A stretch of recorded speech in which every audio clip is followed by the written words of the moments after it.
Hello there everyone and welcome to another episode of Career Mode. Here we are in Silverstone, and to start things off, all of our development parts were fitted into the car, and yeah, so we get a little bit of a boost in terms of development and just the overall capacity of the car. We are getting closer to Ferrari and Red Bull, so that's pretty good news. As far as practice sessions, in the first one I was able to get pretty much almost all of the resource points needed, or available in this case, from the weekend. So yeah, pretty good way to start off the weekend. And yeah, I left the qualifying one for practice 2. Usually it's what I do. I leave the race strategy program as well as qualifying, so I can fit some of the newer parts that I haven't used as much, so they're a little bit fresher. And as you can see, I was able to get P2 and pass the qualifying sim in purple, so pretty good pace shown here. So hopefully qualifying will be pretty good. The pace at least promises a pretty good qualifying session. And anyway, we advance into practice 3. I only did one run on the hards. I think it's the first time I do a lap on practice 3.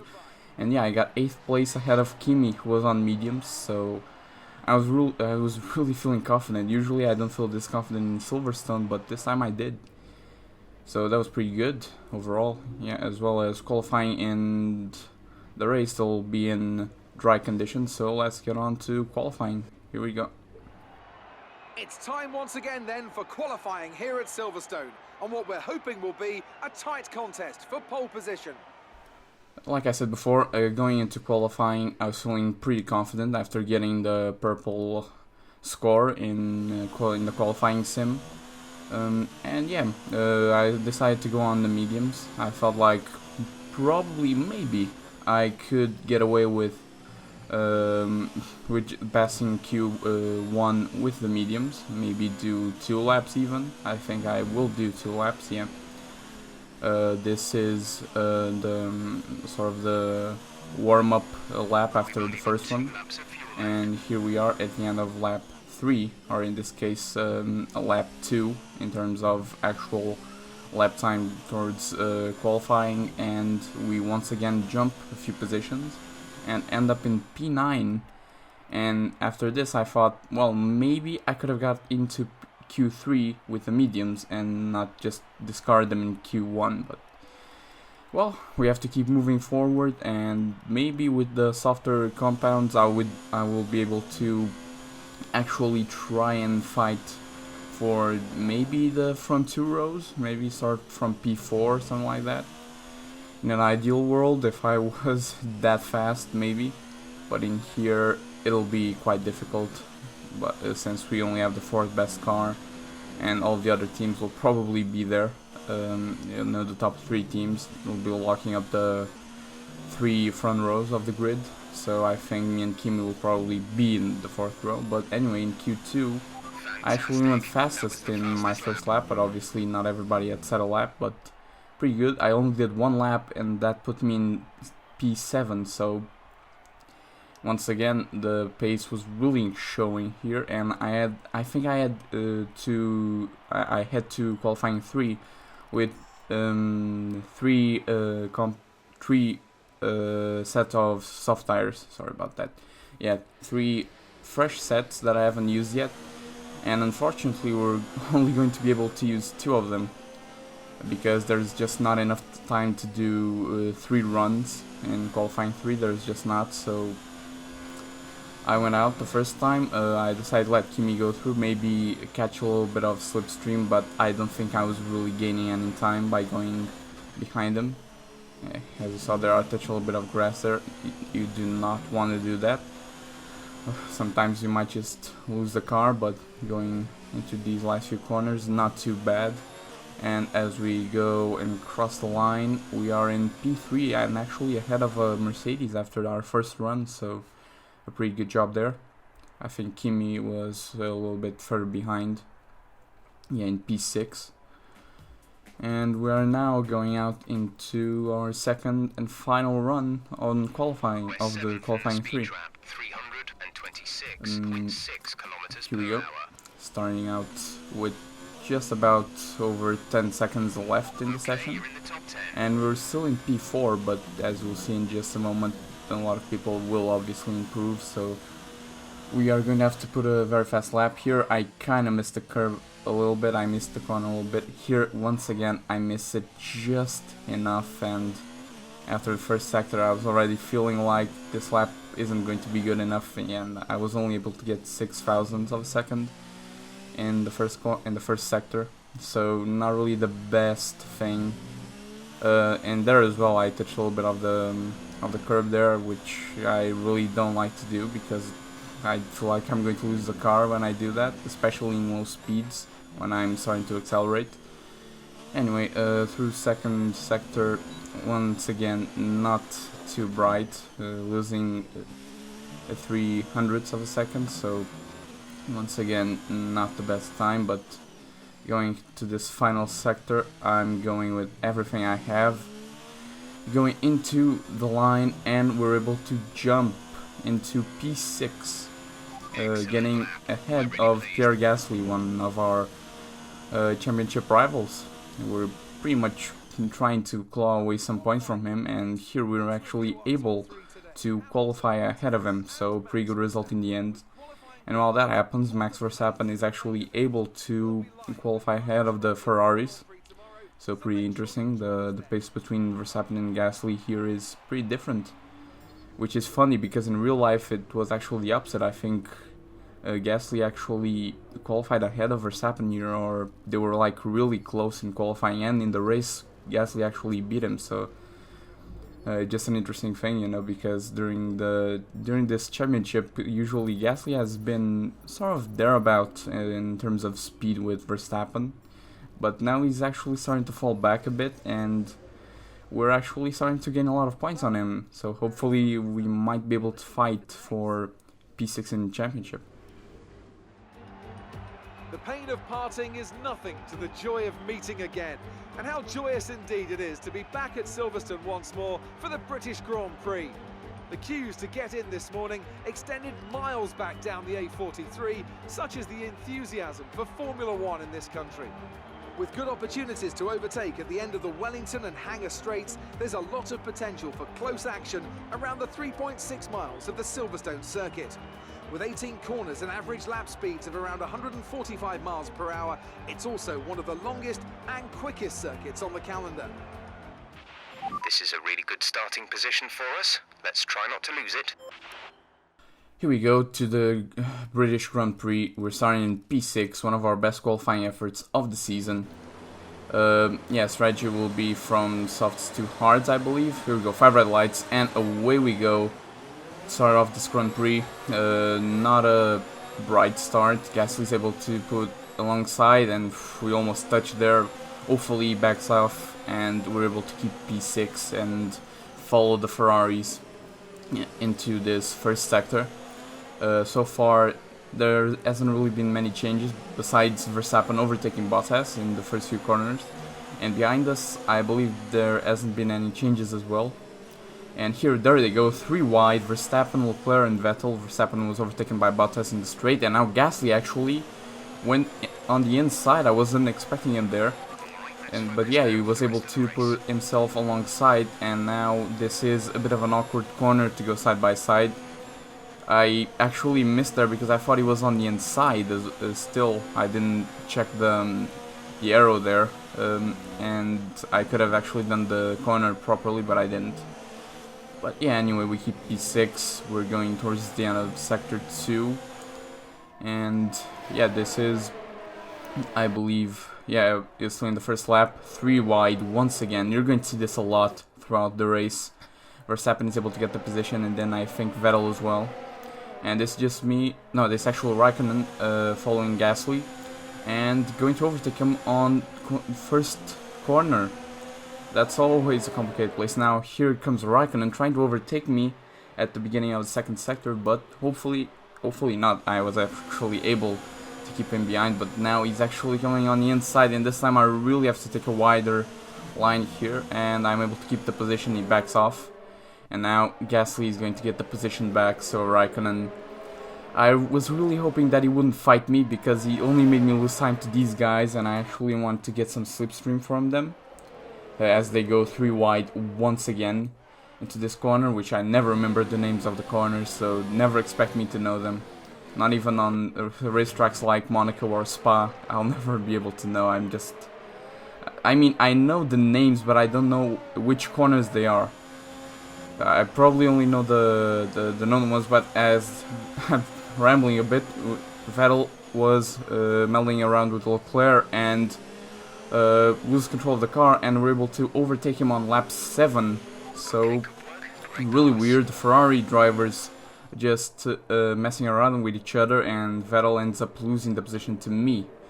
I had to brake a bit late. I burned 2. I burned the tires twice there, so doesn't really help my race at all. But here comes Vettel back at us, but I'm just trying to keep the outside line going on the inside here, and we're able to keep the position, but it's going to be very hard to keep the Ferraris behind. Here we are in Maggots and Beckets. This is the only ones that I know, and I think they are called Maggots and Beckets here. And once again, we're able to keep the position. But here comes Vettel once again on the inside. Gives me a little bit of a touch. I leave him just enough space. I have to go wide here. I have to go outside of the track, just so that I'm able to, you know, keep the speed, keep up the momentum. Because, in all honesty, he did push me a little bit on the outside because I didn't leave him that much space on the inside into the corner, so yeah. Here we go, once again Vettel goes on the inside here, and at the beginning of the second sector. It's pretty much the carbon copy of what happened in the last lap. But this time he actually kept on the outside until the last second, and then he had to back off and just wait for another turn. He tried to have a look on the outside, but I was just able to cover it off because I need to try and get a good line into the corner. But here he comes once again on the outside. He overtakes me. I still have a look on the inside, but nothing really doing here, and I'm also going to stop as well, so there's really nothing to be done there. We're going to stop for mediums. Actually, I said at the beginning of the race it was a hards, but actually you can run with the mediums until the end. I mean, I think I actually had the hards, I'm not sure, but it's actually going to be a bit of a stretch taking these mediums until the end, because I stopped a bit earlier. I tried to do once again the undercut on everybody ahead. Yeah, in the last race in Austria I kind of forgot that it was called the undercut. But yeah, I tried to do it here as well, but I stopped maybe just a bit too early. I should have stopped around this lap actually, or maybe lap 10, not lap 9, as I think I did. So we actually emerge just behind the Ferraris. I'm actually able to keep up with Vettel for I think 1 or 2 laps. But now that these two are together, they're just going to pull away with their fighting, which I thought, now that they're fighting, there's an actual chance that I might be able to overtake them, but it's not what's happening. They're going away, they're getting away, and once I get outside of the DRS zone, I'll be left for dead pretty much. As well as another interesting thing, Raikkonen went into the hards, although he stopped like 3-4 laps after me, so I don't really understand what Alfa Romeo was doing there, but not really the best strategy for him. He should have stopped for the mediums. It makes no sense to go on the hards. I mean, sure, the hards will be in perfect condition by the end of the race, but I mean, he did almost half of the race in soft compound of tires, so if he did almost that, he could have taken the mediums easily into the end.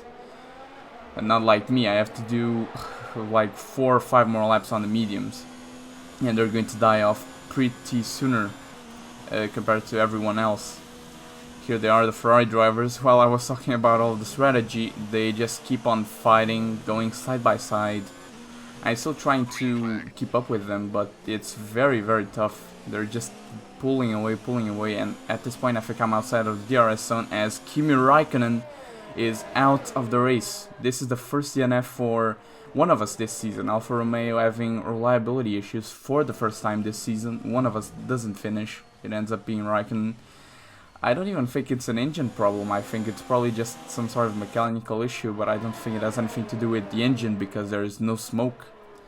It might just even be something to do with the battery. I'm not sure. just a frustrating retirement that makes us lose a bit of points in the championship.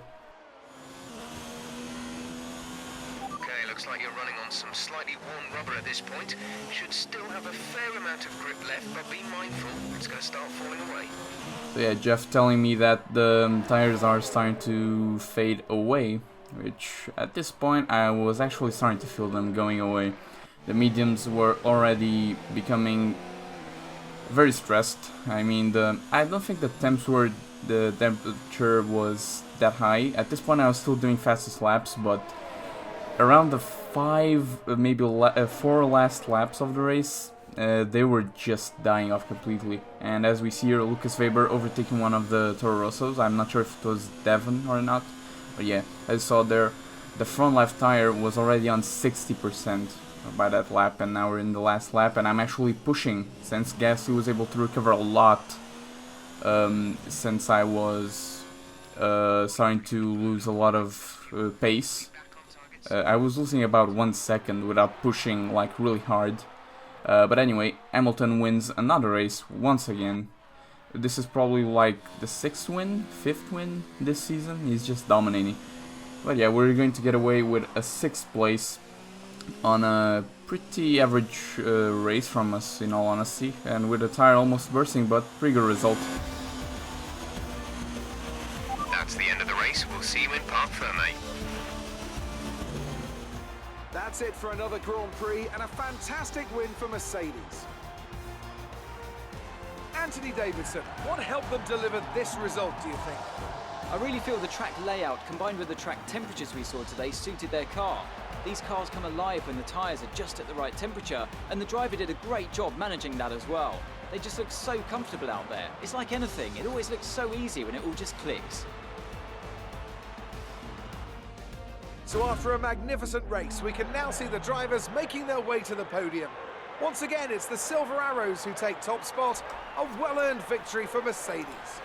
Another 1-2 for Mercedes, Vettel in 3rd, and once again, these teams keep on dominating. First season will always be like this.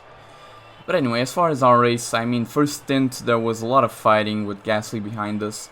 The second stint, the undercut really worked well with Gasly, especially because he was fighting with Perez and Raikkonen, so I was able to stretch away.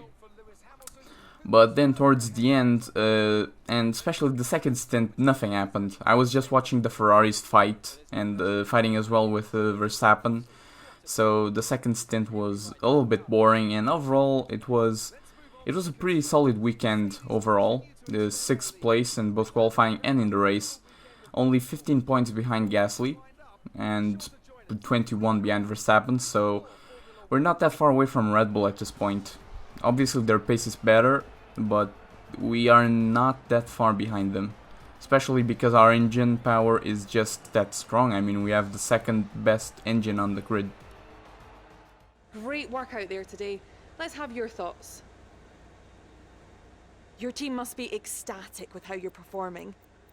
Yeah, I really think they are 6th place. I think it's great how much your team has been focused on developing your car. A team, I would probably say me more than anything, but you know, sure. Appreciate your time. So overall, pretty good weekend, for me at least. For the team, not that much, because Raikkonen didn't even finish the race. He had a DNF, the first one of the season. So because of that, I'm actually leading the rivalry, which I was losing categorically to Raikkonen, but now I'm actually ahead by 1 point, and at this point I don't really see myself losing this rivalry to him, as well as winning the one with Perez. Yeah, the racing points are starting to fall a little bit back. When I say racing points, I mean the racing point from Perez. Great work. That's exactly the kind of Anyway, as far as development, we have 1700 resource points that we are going to use, and I think it's going to be on department efficiency, on the chassis, if I'm not mistaken, or maybe even quality control, but no, I think it's, yeah, okay, it is department quality control. We're going to do 2 and try to do 1 development as well, going into the tire wear, so we are able to take the tires a little bit further into the Grand Prix, so that we were able to do this tactic we did here in Silverstone and actually make it work, so the tires don't fade off in the last 4 laps. They were just dead, absolutely dead. I had no pace, and probably a couple more laps and Gasly would have caught up to me, but fortunately it didn't happen. So yeah, hopefully you enjoyed this video. Another solid race, and we're also making inroads on the Red Bull drivers. They're not far ahead of us in the championship, only, as I said before, 15 points behind Gasly and 21 from Verstappen. So with a few more races like this, where we at least recover points from Gasly, who I think we will be able to catch in the championship, we might see ourselves in the top 6, but I guess we'll have to wait and see. Once again, hope you enjoyed the video, and I will see you in the next one.